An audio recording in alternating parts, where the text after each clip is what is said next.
नमस्कार दोस्तों, नमः शिवाय। जीवन ज्योति चैनल में आप सभी का हार्दिक स्वागत करती हूँ। दोस्तों, आज की वीडियो में हम सभी लोग मिलकर श्रवण करेंगे भौम प्रदोष व्रत कथा। दोस्तों, प्रत्येक माह की कृष्ण पक्ष की त्रयोदशी तिथि को प्रदोष व्रत किया जाता है। प्रदोष व्रत करने से भगवान शिव जी की असीम अनुकंपा हमें प्राप्त होती है। जब भी प्रदोष व्रत मंगलवार के दिन पड़ता है तो उसे भौम प्रदोष व्रत के नाम से जाना जाता है।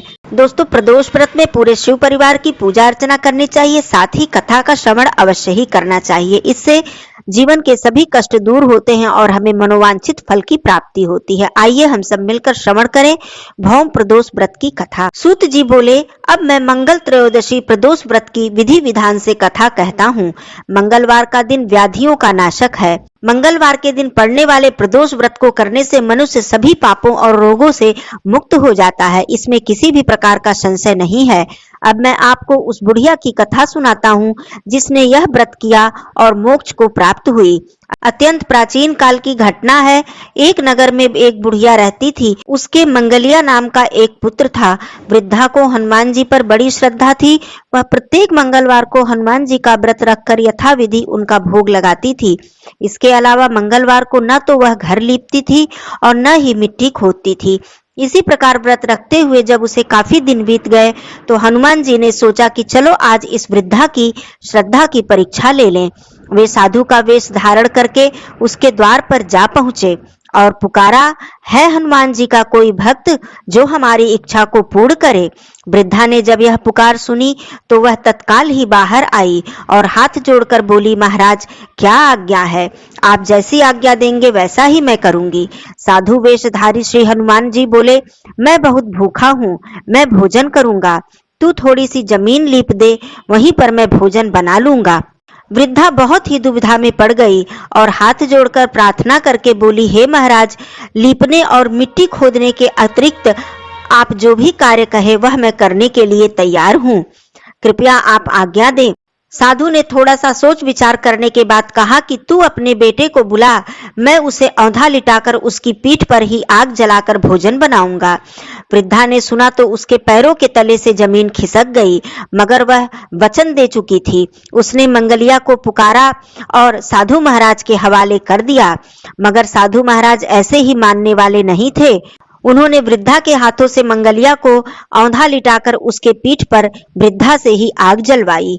आग जलाकर दुखी मन से वृद्धा अपने घर के अंदर चली गई और बिलख बिलख कर रोने लगी। थोड़ी देर बाद हनुमान जी जो साधु का वेश धारण किए हुए थे, उन्होंने वृद्धा को पुकारा। वृद्धा दुखी मन से बाहर आई। तब साधु महाराज ने कहा कि तू अपने पुत्र को भी बुला ले, जिससे वह भी भोजन कर सके। वृद्धा आंख में आंसू भरकर कहने लगी कि हे महाराज, अब उसका नाम लेकर मेरे हृदय को और भी मत दुखाइए। लेकिन साधु महाराज नहीं माने। उन्होंने कहा, नहीं, तू अपने पुत्र को पुकार और वह आकर भोजन करे।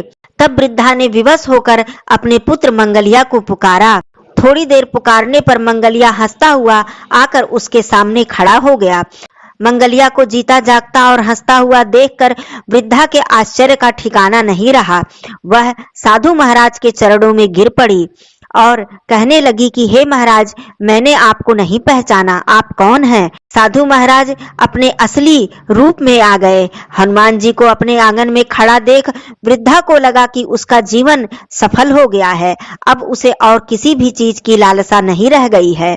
वह हनुमान जी के चरणों में गिरकर बिलख बिलख कर रोने लगी। हनुमान जी ने आशीर्वाद दिया और कहा कि तुम्हारी समस्त मनोकामनाएं पूर्ण हो और तुम्हें मोक्ष की प्राप्ति हो। इस प्रकार से हनुमान जी आशीर्वाद देकर अंतर्ध्यान हो गए।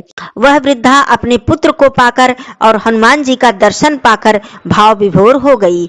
उसे लगा कि जैसे सारे संसार का सुख उसे एक ही पल में प्राप्त हो गया है। बोलिए श्री हनुमान जी की जय। बोलिए भगवान भोलेनाथ की जय। दोस्तों, कथा समाप्त हुई। इस कथा से यह पता चलता है कि भगवान में आस्था रखने वाले की कभी भी हार नहीं होती। उनकी समस्त मनोकामनाएं भगवान शीघ्र ही पूर्ण करते हैं। आइए हम सब मिलकर भगवान शिव जी की आरती करते हैं। ओम जय शिव ओंकारा, ओम जय शिव ओंकारा, ब्रह्मा विष्णु सदा शिव अर्धांगी धारा। ओम जय शिव ओंकारा, एकानन चतुरानन पंचानन राजे, हंसानन गरुड़ासन वृषवाहन साजे। ओम जय शिव ओंकारा, दो भुज चार चतुर भुज, दस भुज अति सोहे, तीनों रूप निरखते त्रिभुवन जन मोहे। ओम जय शिव ओंकारा, अक्षमाला वनमाला मुंडमाला धारी, चंदन मृग मद सोहे, भोले शुभकारी। ओम जय शिव ओंकारा, श्वेतांबर पीतांबर बाघंबर अंगे, सनकादिक गरुड़ादिक भूतादिक संगे। ओम जय शिव ओंकारा, कर के मध्य कमंडलु चक्र त्रिशूल धरता, जग करता जग भरता जग संहार करता। ओम जय शिव ओंकारा, ब्रह्मा विष्णु सदा शिव जानत अविवेका, प्रणवाक्षर के मध्य ये तीनों एका।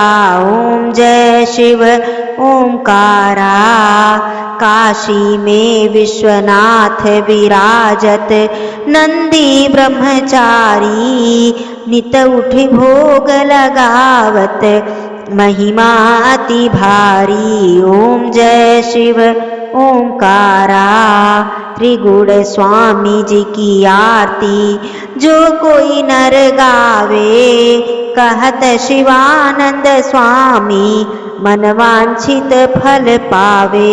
ओम जय शिव ओंकारा, ओम जय शिव ओंकारा, स्वामी जय शिव ओंकारा, ब्रह्मा विष्णु सदा शिव अर्धांगी धारा। ओम हर हर हर महादेव, ओम हर हर हर महादेव। बोलिए भोलेनाथ की जय।